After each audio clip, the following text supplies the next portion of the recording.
El Código Civil regula de manera breve, podríamos decir, el derecho de uso y habitación. Claro, las dos figuras son ciertamente distintas, pero de todas maneras el Código Civil las regula dentro de un mismo rubro. La diferencia es mínima entre ambas, porque el derecho tanto de uso como de habitación implican que hay un sujeto que adquiere esa facultad con respecto a un determinado bien, sino que se llamará habitación en el caso en el que el bien materia de uso se destine a vivienda, ¿no? Por eso el término habitación, o por eso en todo caso la distinción. El uso evidentemente es amplio, el derecho de uso en sí, por sí solo, es amplio, es extenso, no tiene limitación, en todo caso dentro de los márgenes del derecho de propiedad, pero el derecho de habitación sí es específico. Entonces, esa regulación breve tiene una norma remisiva que indica que todo lo que regula el tema del usufructo se aplica también para el derecho de uso y habitación. Y el origen del derecho de uso y habitación puede ser bien por mandato normativo, bien por la constitución de un acto jurídico, ya sea contractual o ya sea unilateral, o bueno, dentro de esto, dentro de los unilaterales está el testamento, sino que el Código Civil hace una especie de distinción entre el acto unilateral genérico y el testamento como bueno, un acto en el cual los efectos van a ser mortis causa. Pero de todas maneras esas son las formas de constituir tanto el usufructo por un lado como el derecho de uso por otro lado y el derecho de habitación de otra manera. Eh, en el derecho de usufructo hay limitaciones en cuanto a la extensión del mismo. En el tema de personas naturales, el texto de la norma no hace alguna precisión o restricción. Entiéndase, no hay límite. Pero en el caso de personas jurídicas, el texto del Código Civil indica puede extenderse hasta 30 años, ¿no? Me refiero a la regulación del usufructo, pero previamente hemos dicho se aplica a la del uso y habitación. ¿Por qué 30 años? En realidad no hay una explicación clara o convincente. Pero de todas maneras hay un parámetro ahí con respecto al tema de que el beneficiario sea una persona jurídica. Estaríamos hablando de una imposibilidad jurídica con respecto al derecho de habitación sobre, o perdón, en favor de una persona jurídica, ¿no? Este se aplica más que todo para personas naturales que han tenido la oportunidad de utilizar el bien como hogar, vivienda, como morada, ¿no? Valga la redundancia, como habitación. Entonces, en las personas jurídicas, ni hablar, esa figura no se podría aplicar. Y más bien en el caso de la habitación o del derecho de habitación, lo más recurrente en cuanto al tratamiento problemático suele ser esto que se regula en el artículo 731 del Código Civil con respecto al derecho de habitación que tiene el cónyuge supérsite, es decir, aquel cónyuge que supervive al otro que falleció. Estamos hablando del otro que falleció como causante.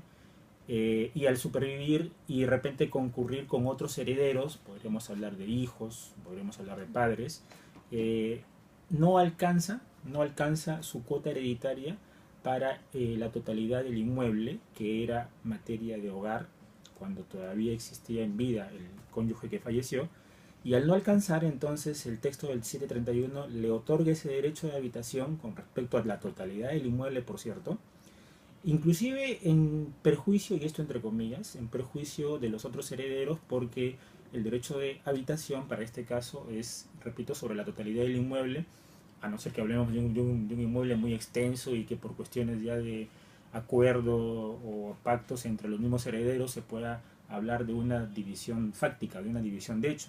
Pero fuera de eso, que no hace precisión el 731, se supone que el cónyuge supérsite tiene esa oportunidad. Y digo oportunidad porque no es un derecho absoluto en todo caso, ¿no? Es algo que el mismo texto del 731 indica como opción en favor del cónyuge supérsite. Vale decir, si no quiere, no hace uso de ese derecho.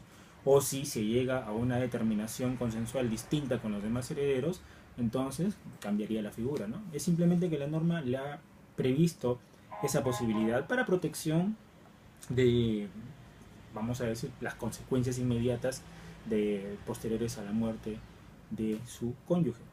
Y no obstante ello, ¿no? Existe también una restricción.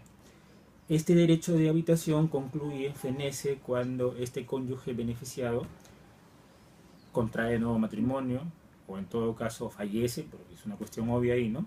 O de alguna manera ya tendría la posibilidad de salir del inmueble este en materia de habitación porque han ocurrido determinadas circunstancias que ya hacen que no necesite ejercitar ese derecho. Y al ocurrir eso, ¿no? Extinguirse el derecho de habitación, entonces ese inmueble que ya queda libre, por llamarlo así, pasa nuevamente a disposición de los demás herederos y ya correspondería ahí que se haga una nueva división sobre el inmueble.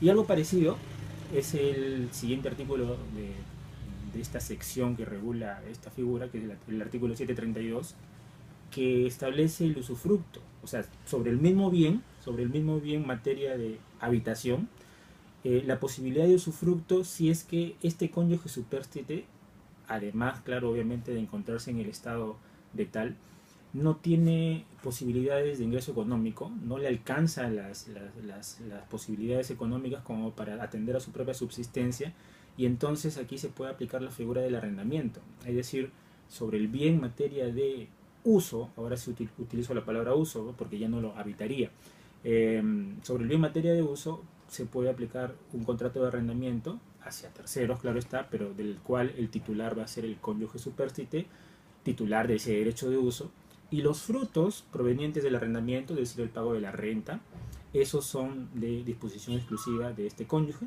de tal manera que con eso ya tiene como por lo menos una ayuda o como una forma de ingreso para el tema de su subsistencia, y las mismas restricciones que en el caso del derecho de habitación, ¿no? Va a concluir esto cuando ya se den las situaciones de muerte o de nuevo matrimonio, o que en todo caso haya desaparecido la situación que lo tuvo en ese estado de carencia económica. Entonces ambos derechos, tanto el del 731 como el del 732, provienen precisamente de su cualidad o condición de cónyuge superstite, y entonces esto es mandato normativo, ¿no? Mandato legal. En los otros casos, en las otras formas de constituir el derecho de uso y habitación, que ya dependen de la voluntad propiamente dicho, mayor problemática no se ha encontrado usualmente, menos en el tema de uso y habitación, porque es una figura ciertamente no tan controvertida. Todo depende de cómo lo establecen o lo estipulan las partes, si es que es convencional, o la persona que quiere brindar esa suerte de colaboración o ayuda en favor de otros, simplemente lo podrá establecer a manera de declaración unilateral. Por ejemplo, el contrato de comodato, el contrato que se llama de comodato, que está regulado en otra sección del Código Civil, la sección de fuentes de obligaciones, hace alusión a la posibilidad de que se use un bien sin renta, mejor dicho, sin pago de renta, simplemente a título de liberalidad, a título de gratuidad. Entonces estamos hablando de un contrato que, si bien es cierto, se llama comodato, pero de por sí su razón de ser o su objeto es el uso del bien. Evidentemente también podríamos hablar de la habitación del bien, porque ese inmueble que se cede en uso, o sea, el llamado contrato de comodato, puede ser utilizado para vivienda.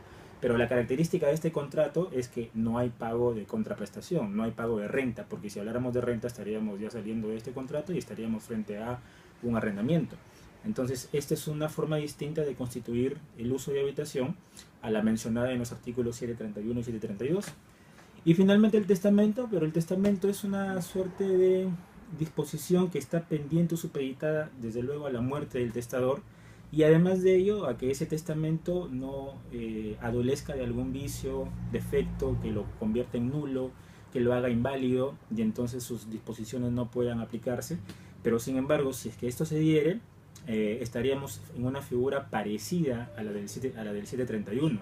Es decir, el testador, dentro de la porción que se denomina de libre disposición, ¿no? O lo que no afecta a la llamada legítima, podrá, si es que tiene, podrá disponer determinados bienes en favor de terceros a el vínculo familiar.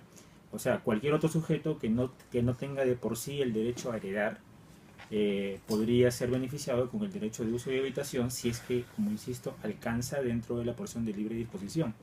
Esto finalmente tampoco ha presentado mayor controversia, porque es difícil encontrar que por disposición testamentaria se deje ese derecho.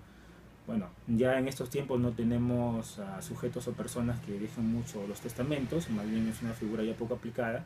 Y aparte de eso, tendría que tener bastante disposición de bienes o bastante patrimonio como para poder darse ese lujo, entre comillas, de estar cediendo gratuitamente derechos de uso, ¿no? O cosas parecidas.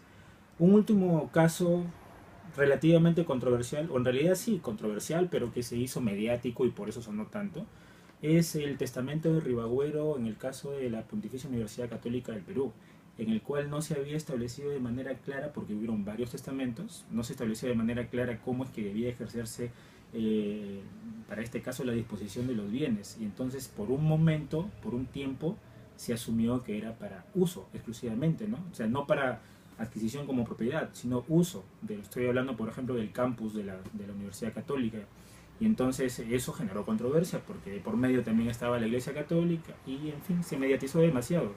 Pero es la última situación controversial que se ha podido tener, digamos que, resonando con respecto a esta posible controversia. Y algo más sobre esto, en realidad es lo genérico, ¿no? Ya, le voy a hacer una pregunta y luego Sí. se lo corto. Entonces, ¿usted sí consideraría que el derecho de propiedad de los herederos se vería limitado cuando hay un cónyuge supérsite con derecho de habitación dentro del hogar conyugal? Claro, la figura del 731 es explícita en eso, ¿no? Es decir, los herederos, los coherederos del cónyuge supérstite no pierden el derecho de propiedad de ninguna manera, pero sí se encuentran limitados en cuanto a uno de los atributos del derecho de propiedad, que es el uso, bueno, y otro que es el disfrute.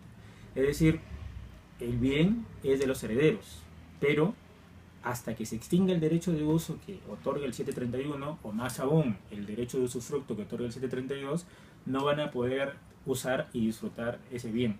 Y recién lo podrán hacer ya de manera dispositiva cuando fenezca ese derecho, ¿no? Entonces, el derecho siempre pone, valga la redundancia, el derecho como disciplina siempre pone derechos, facultades para ponderar. Y en este caso la ponderación tendría que ser el derecho de propiedad de los herederos frente al derecho especial del cónyuge supérstite con respecto al bien que es posible utilizarlo como hogar.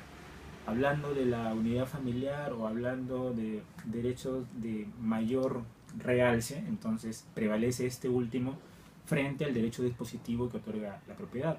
Entonces, de todas maneras es restricción, pero no es pérdida, y de todas maneras los herederos tendrían la oportunidad de resarcir de algún modo es el eventual, digamos, la eventual disminución que se le hubiera producido al derecho de propiedad, si es que, por ejemplo, se incurrió en abuso de derecho o cosas parecidas. Entonces, eso está a salvo, pero de todas maneras están limitados en por lo menos dos de los atributos de la propiedad.